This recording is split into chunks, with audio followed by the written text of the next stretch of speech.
A snowplow. When she was about to become a parent herself, What are they doing? Laura McInnes learned the man she'd known since birth was not her biological father.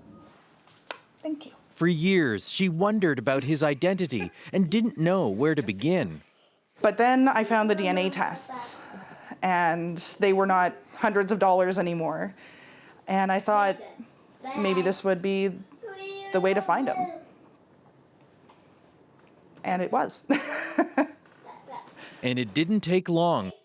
People who take home DNA tests can access online databases of genetic information from everyone who's taken the test. All it takes is a match with a sperm donor's relative. McInnes found an older woman who turned out to be her paternal grandmother. So here's my mom and here's my grandmother. But the woman insisted on protecting the identity of McInnes' biological father. A little online sleuthing, and McInnes solved the mystery on her own. She finally spoke to him and learned the truth. He made an agreement with my parents 30 years ago that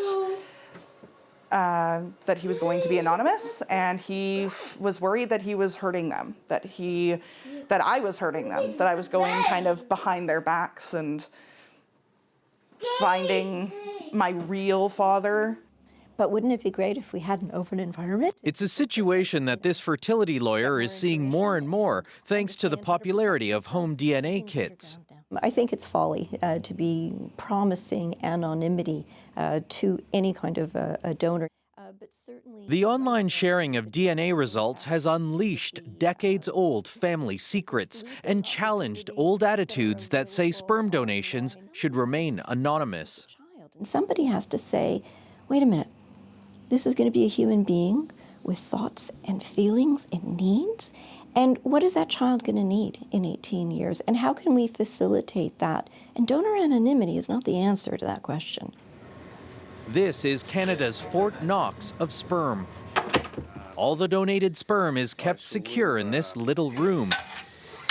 ReproMed distributes its supply to fertility clinics across the country. There is a sensor in there, so One donor's sperm could be used more than 50 times. Dozens of half-siblings who could one day track down each other or their common biological father. That's why these days donors are more transparent about their identities, but there's no legal requirement. there are still some donors that are being a little bit resistant to the participation as open identity donors.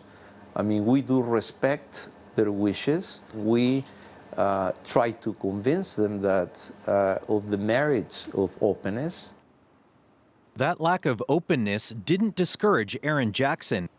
The Toronto-born writer is part of a burgeoning online community of people who learned their biological fathers are not the men they thought they were. It's the most significant thing that's happened to me in my entire life, and it changed my life forever. Once your brain is blown apart like that, you can't put it back the same way. After taking a DNA test, Jackson found a half-brother and almost instantly became close. But their biological father, he hasn't responded to her letter. I think anyone who donates sperm should understand that they're making people and that those people have a right to know where they come from. And if that's not something someone's willing to do, then they just don't donate sperm. It's that simple.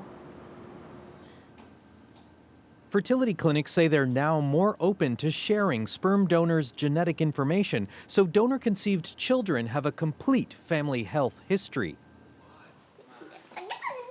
As for Laura McInnes, she's hoping to meet her biological father soon.